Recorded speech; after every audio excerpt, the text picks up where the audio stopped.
Welcome to American Railroad Volume number 34, as we look at the area west of St. Louis, and then a short visit to look at northern operations on the Arkansas and Missouri Railroad.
We begin section 1 of the programme with our first visit, which is to the west of the city of St. Louis, situated on the banks of the great Mississippi River.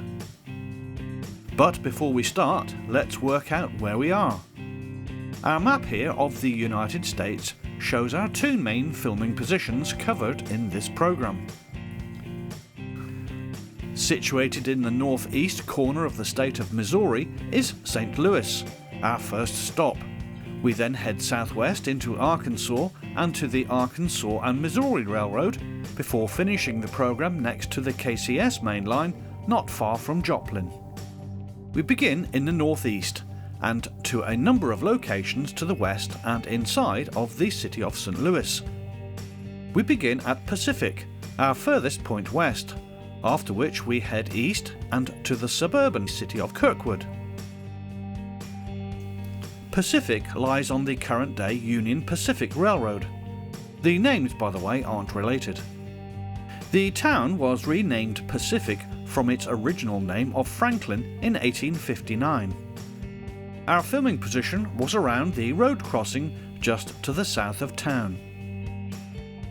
The line on the left is the original Pacific Railroad, which later became the Missouri Pacific, and which opened through here in 1853.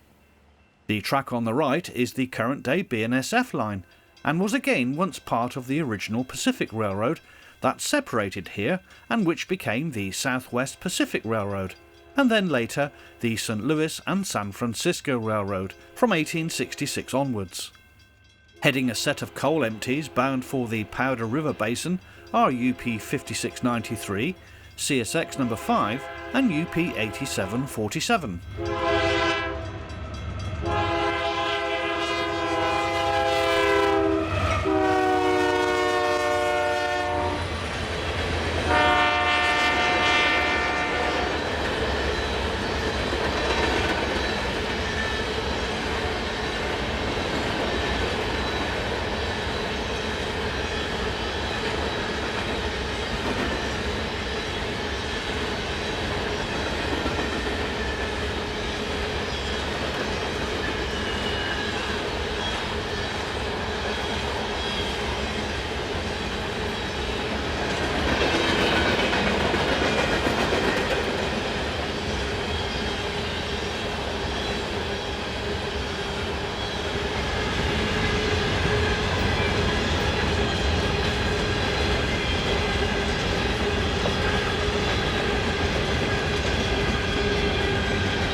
Not far away from our position is the home of the Route 66 Model Railroad Club.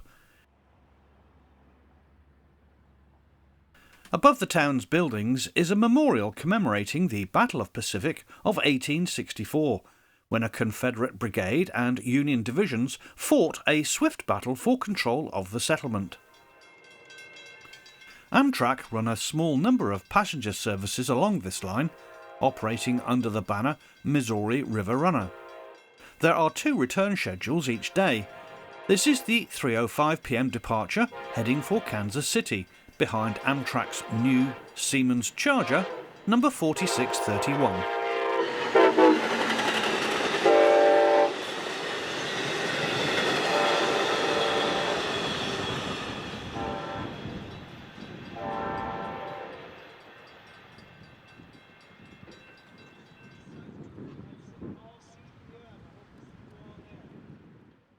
Just off the crossing is a railroad park, where today there was a small music festival taking place, featuring local bands and musicians. A Burlington Northern caboose is the focal point for visiting rail fans, as well as a covered area for watching the trains. There are roughly 10 trains each day along the BNSF tracks. As we've mentioned, this is the old St. Louis and San Francisco route. C449W number 4176 is the head-end power, whilst ES44AC number 5856 is on DPU duties on the rear of this westbound manifest.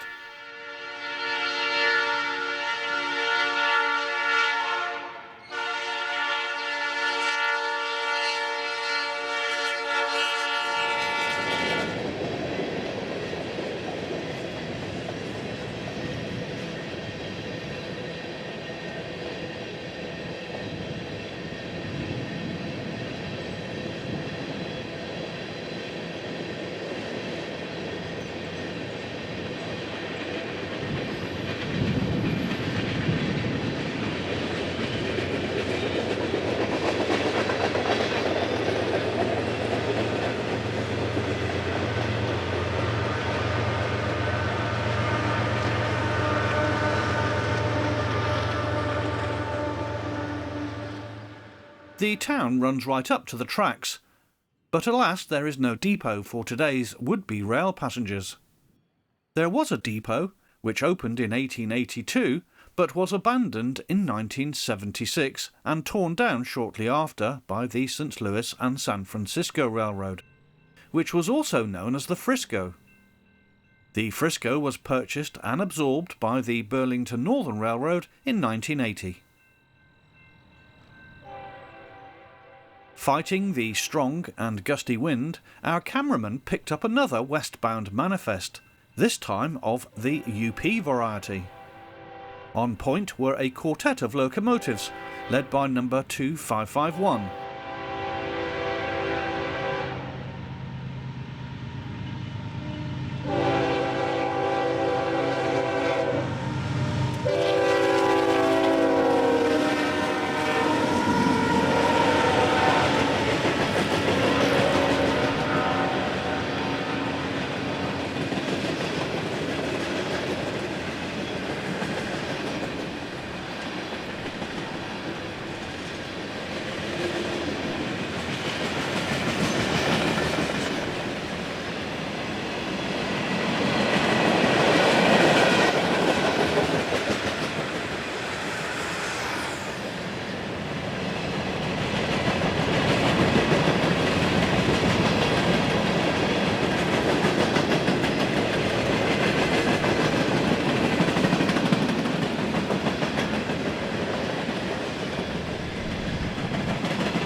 Well, that's all from Pacific.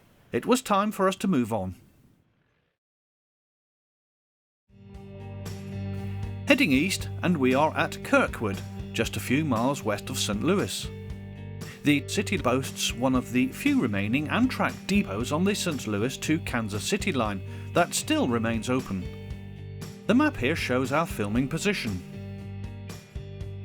The date is the 5th of April 2022, and cresting the top of the grade is this westbound manifest. The rain was somewhat dampening our visit, but the folks that volunteer in the depot were as kind as could be and kept us fully informed of when a train would be about to pass.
Wow, that was some train. A great start to our filming.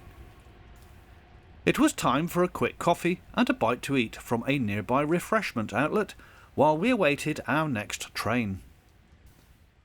The first signs of spring were beginning to appear in the nearby gardens of the Kirkwood City Police Department and City Hall. The city itself was founded in 1853 and named after James P. Kirkwood, builder of the Pacific Railroad, whose tracks we are next to, but today owned by Union Pacific. A headlight glimmering on the wet rails gave us notice of an approaching eastbound stack train in the sole but capable hands of number 8659, an SD70 Ace, generating and needing all of its 4,300 horsepower.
time was soon up at Kirkwood, where we gave another big thumbs up for the hospitality shown to us from the volunteers at the depot.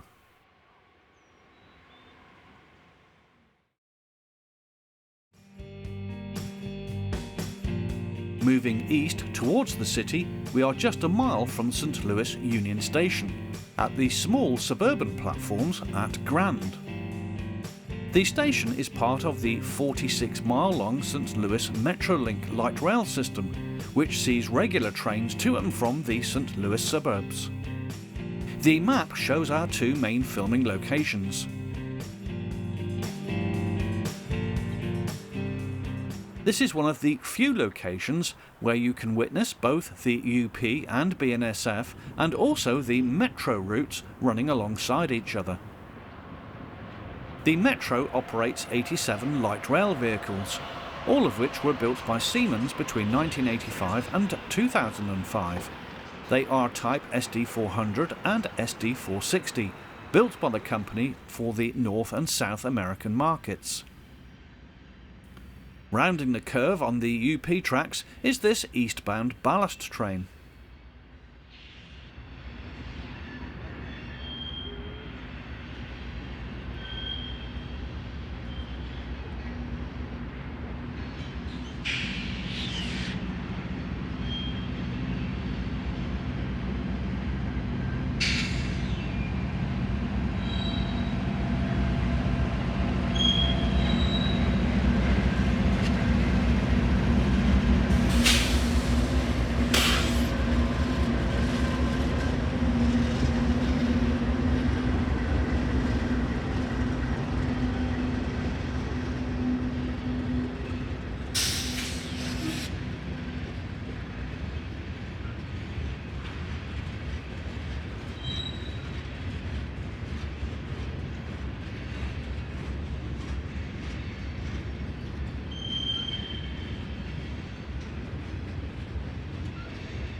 A stack train powered by number 6034, an AC 4400 CW, and 8413, an SD70 Ace, is next to head east.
The stack train had eventually cleared our sightlines so that we could film this westbound BNSF manifest, which will head towards and right on past Pacific, where we began this programme.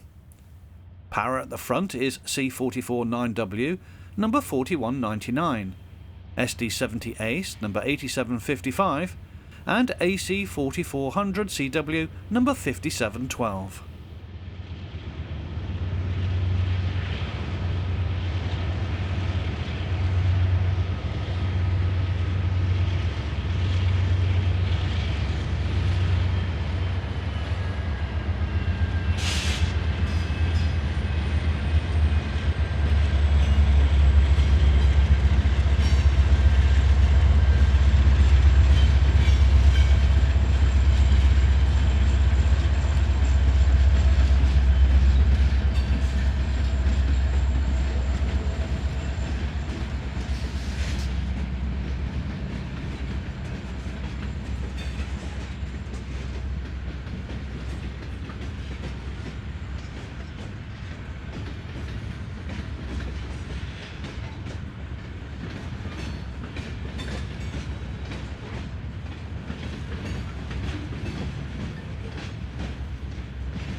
Highlight was this yard transfer job of sandhoppers, featuring GP40M number 1498, GP38-3 number 628, and GP40N number 1490.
The following morning it was trams aplenty, as we positioned ourselves outside of Metro's Grand Station.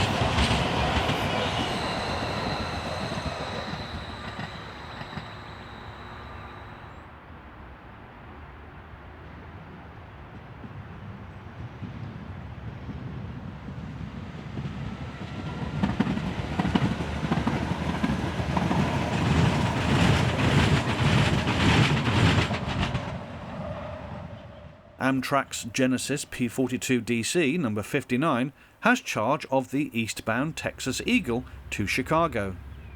The train left Los Angeles 2 days before and travelled via Palm Springs, Tucson, Austin, Dallas and Little Rock, amongst others, to reach here some 60 hours after departure, with another 6 to go.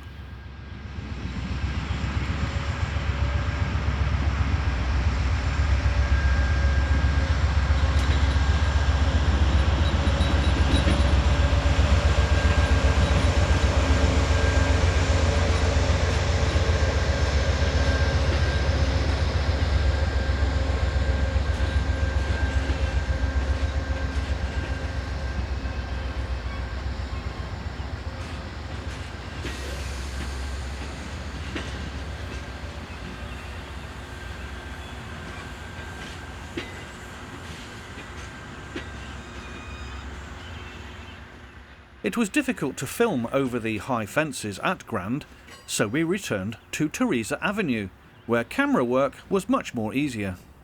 However, our arrival coincided with the rain, which had been threatening all morning. Through the lens we see an eastbound manifest, with BNSF's C449W number 5232 and Canadian National's run-through power in the shape of number 2203. Another -944CW.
We move east again, towards the centre of the city, and to two locations close to the western bank of the Mississippi River, in the Old Industrial District. Our first area includes two locations, as seen here on our map, starting with the one in the north. This line is the BNSF Merchants Subdivision, as well as the St. Louis Terminal Railroad Association tracks, which link most of the main yards in the city for transfer freights.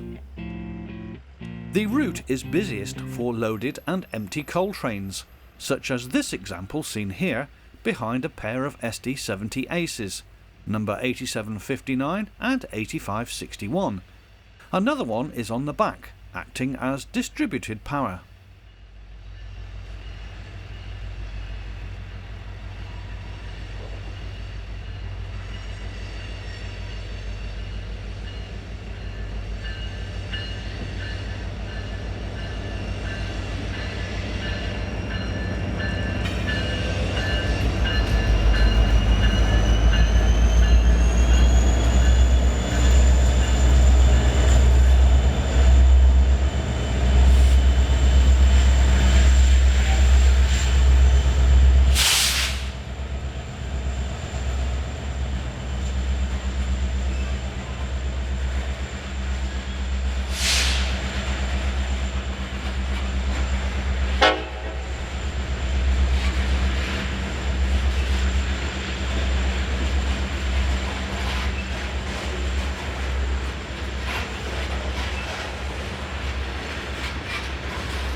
We are filming underneath the old iron horse trestle, which was built in 1930 and allowed the Illinois Terminal Railroad access to the downtown area of the city.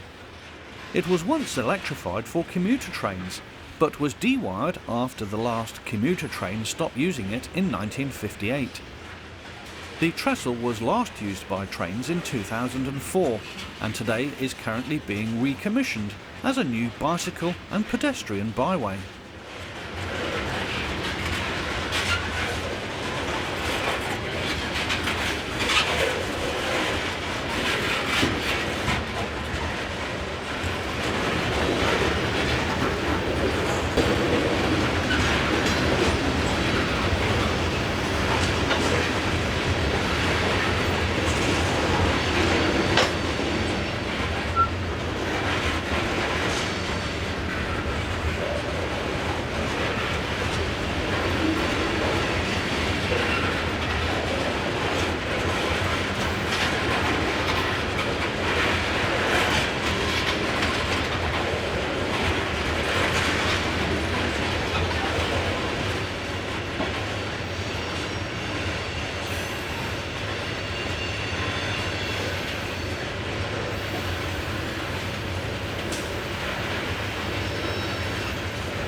With the Dr. Martin Luther King Road Bridge across the Mississippi dominating the background, this maintenance of way team have just finished work and begin the process of taking their vehicle off the rails.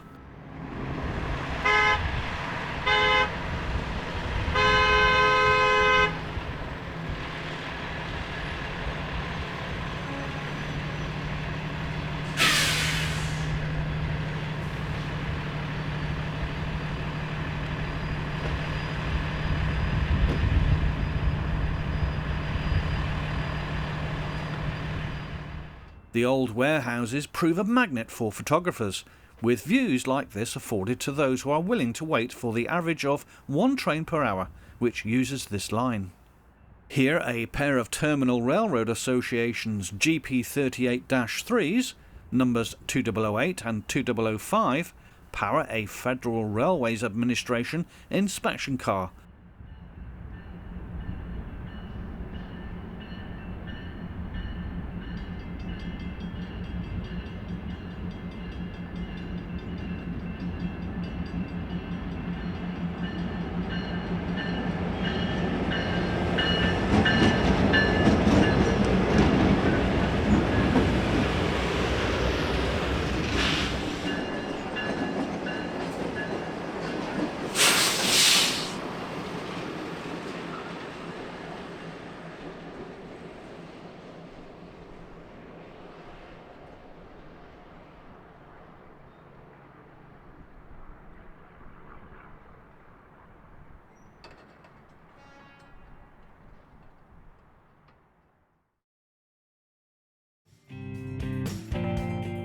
Our final view from West St. Louis comes from just west of the MacArthur Rail Bridge.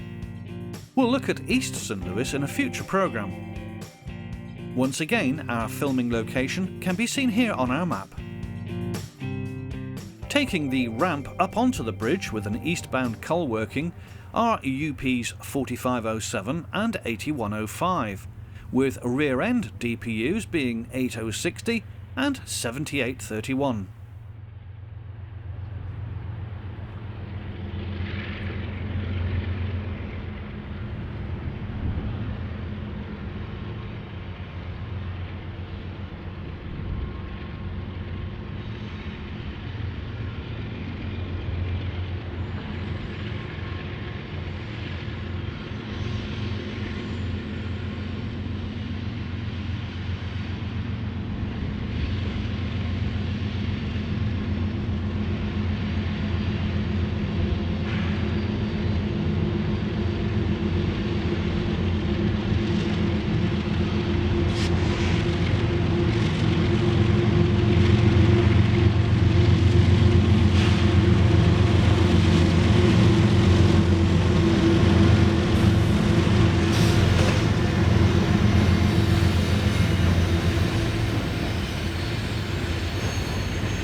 Note the Chicago and Northwestern Railroad branded hopper coming into view.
The old road deck, which also once used the bridge until 1981, can be seen on the right of the train, with most of the old supports of the vehicle deck having now been taken down.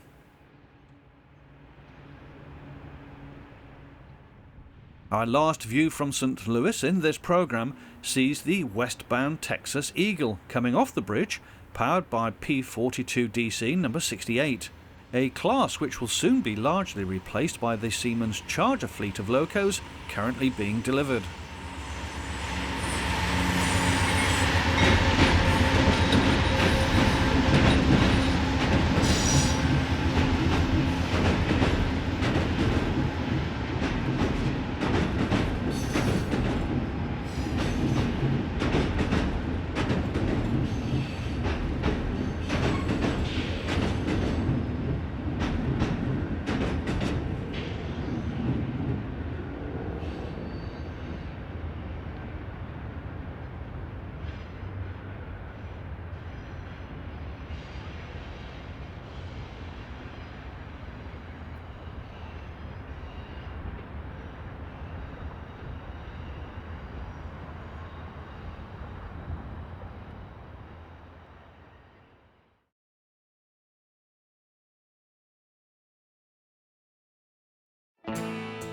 It's time to move on now as we head southwest into Arkansas for a brief look at the operations on the northern section of the Arkansas and Missouri Railroad. Let's reacquaint ourselves as to where we are heading. The map shows the A&M at location number 2, a distance of over 329 miles by road from our previous position at St. Louis. As mentioned, we'll finish the programme with a KCS freight filmed south of Joplin, located at position number 3. The Arkansas and Missouri is a Class 3 railroad operating around 150 miles of track between Monett in the north and Fort Smith in the south. We chose 2 locations to film the action, at Springdale and slightly further north at Rogers. The date is the 6th of April 2022, and we begin at just after 7 a.m. at the main locomotive shops at Springdale, located at position number 1. We then head north, covering the 3 remaining locations as seen on our map. As mentioned, Springdale houses the locomotive shed, and it is also the headquarters of the railroad, which was established in 1986.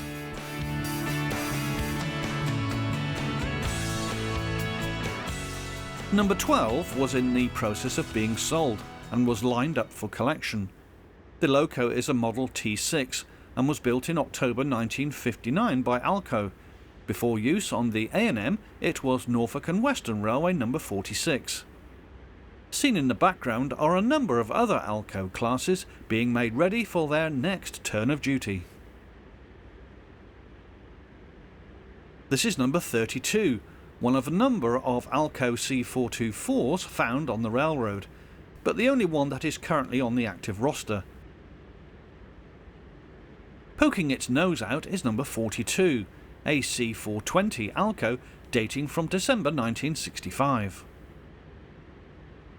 Crews typically book on for duty around 7 a.m, with the northbound sand switcher normally first off the shed. With an imminent departure expected, we headed north to catch the train on its outward journey. Our location was the road crossing on Old Wire Road, just outside of town. We had heard train horns for a while, so was expecting something to come along at any time. We were somewhat surprised by this. Not the sand switcher turn, but the Monnet turn, which uses ex-mainline power to exchange traffic with the BNSF. The train was headed by 2 SD70 Aces, part of 4 new acquisitions of this class by the railroad. The first has recently been repainted, with the second still in primer.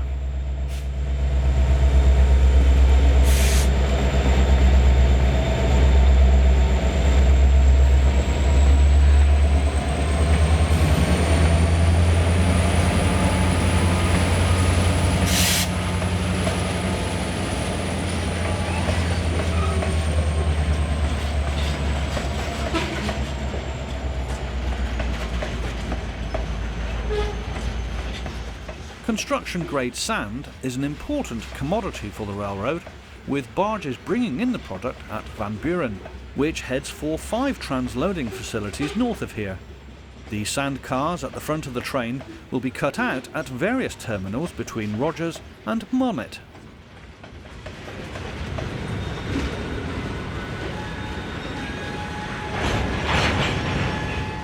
The train is in the process of being made up. We'll watch some of the switching process as it unfolds.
So here we have the loco for the sand switcher job, which had been waiting for the Monnet turn to finish switching.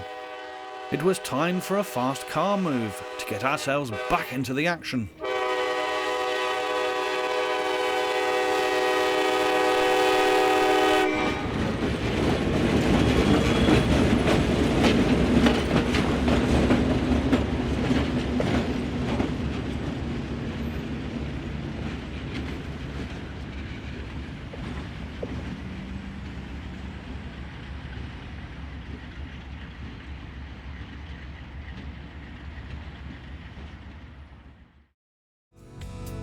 Only a half mile to the north is Springdale Yard, where we set our camera position up. It seems that ALCO number 42 had snuck out of Springdale and was already switching cars, ready to head north on the Rogers Local. Let's watch the action.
Number 42 has almost finished putting together its train bound for Rogers.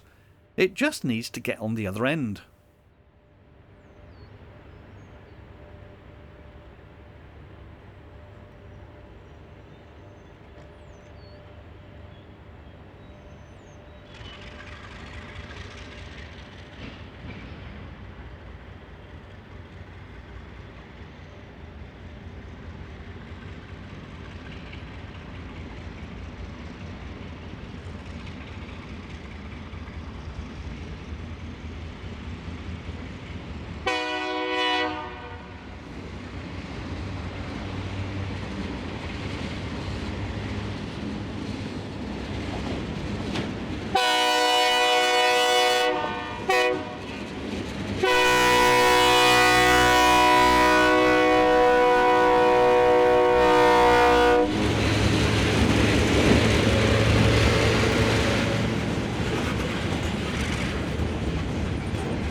Number 32 had disappeared off to the north to retrieve some sandhoppers, and what was to be the first delivery for several months to a customer not that far away.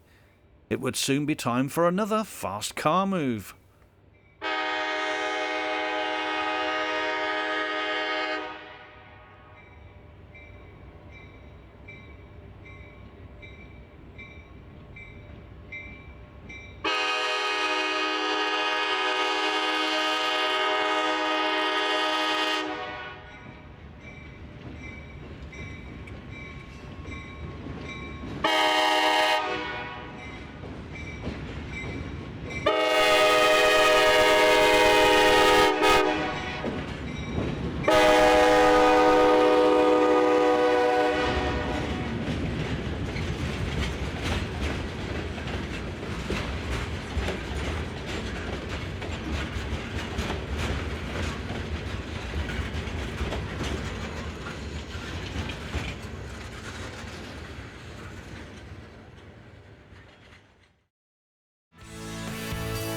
So it was that our final filming location in Springdale was on the spur line that reaches a number of customer terminals on the eastern side of town. Our position seen here on the map. We thought that number 32 would be along in a few minutes, but in the end a bit of collusion with number 42, which was waiting on the tracks for number 32 and its train, allowed for number 32 to position itself on the other end of its sand cars.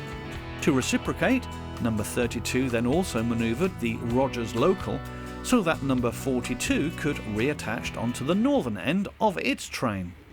It all sounds a bit confusing, but it all worked out in the end, as we'll see. So here we have number 32 pushing back its cut of cars, heading for the east of town.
With number 42 now headed in a northerly direction, it was time for yet another fast car move, this time to race the train north towards Rogers.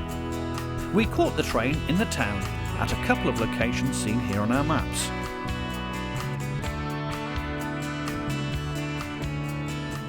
The prominent water tower is a great landmark to include in any video or photograph. Seen drifting downgrade is number 42, with its trainload of cars. It had picked up a few more from Springdale Yard along the way.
Just to the north was an engineering company, and number 42 begins to set out a number of cars destined for this factory and others on a nearby spur.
Finally, we are off on a quick line-side stopover at location number 3 on our map.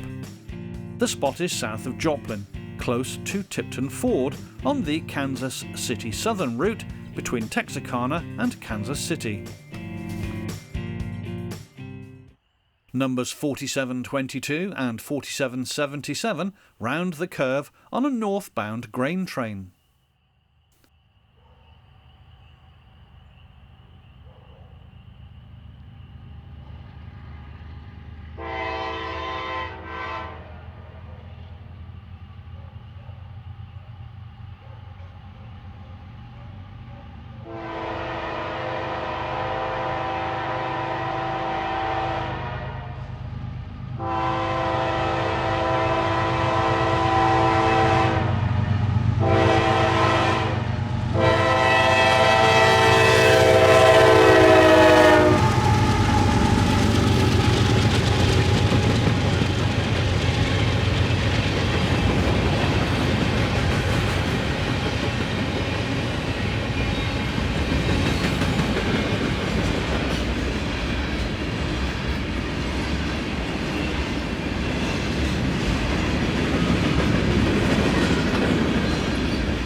As the train disappears from view, we would like to thank you for watching this edition of American Railroad.